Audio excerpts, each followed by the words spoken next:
Update dun sa aming bakang kaanak na may problema sa likod ng paa. Ito na siya.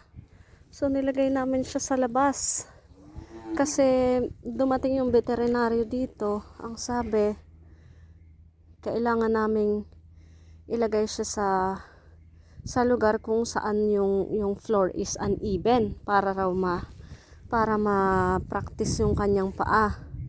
So nilagay namin siya dito para yun, masanay siya na gamitin yung kanyang paa sa likod.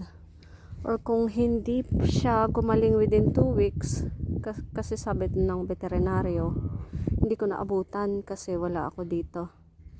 So kung hindi siya gumaling, maaari namin siyang ipa-slaughter kasi hindi siya pwede lumaki ng ganyan na may problema sa paa. Kasi lalaki yung katawan nila, tapos mahihirapan yung paa niya. So hindi niya kayang buhatin yung paa. So mas lalong malaking problema. Tapos nagkaroon na rin siya ng marka sa tenga. Yun ang kanyang number. So nilagyan na rin kanina. Nung una wala pa yan. So madali lang naman paglalagay ng marka sa parang ka lang naglagay ng hikaw sa baby. So yun. Dati kasi doon siya nakalagay. Saglit, pakita ko sa inyo. So dito siya nakalagay dati. So medyo even yung kanyang flooring. So advice ng veterinaryo na sanayan ang paa niya kasi dito dati lagi siyang nakahiga lang, tapos medyo maliit yung kanyang natatakbuhan, kaya kailangan niya ng training. Tapos binigyan siya ng antibiotic.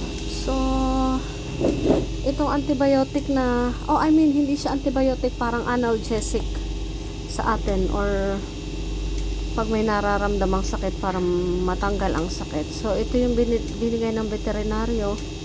2 ml siya. Ang tawag niya is Metacam. Ibinibigay siya sa dito sa lieg. Parang hihilahin mo yung balat sa lieg, tapos dun mo siya itutusok. Hindi siya sa laman, parang sa balat siya itutusok. Tapos ibibigay mo siya every other bali nagbigay sila ngayong araw, Monday. So ang susunod is sa Wednesday. So pagkatapos nun wala na.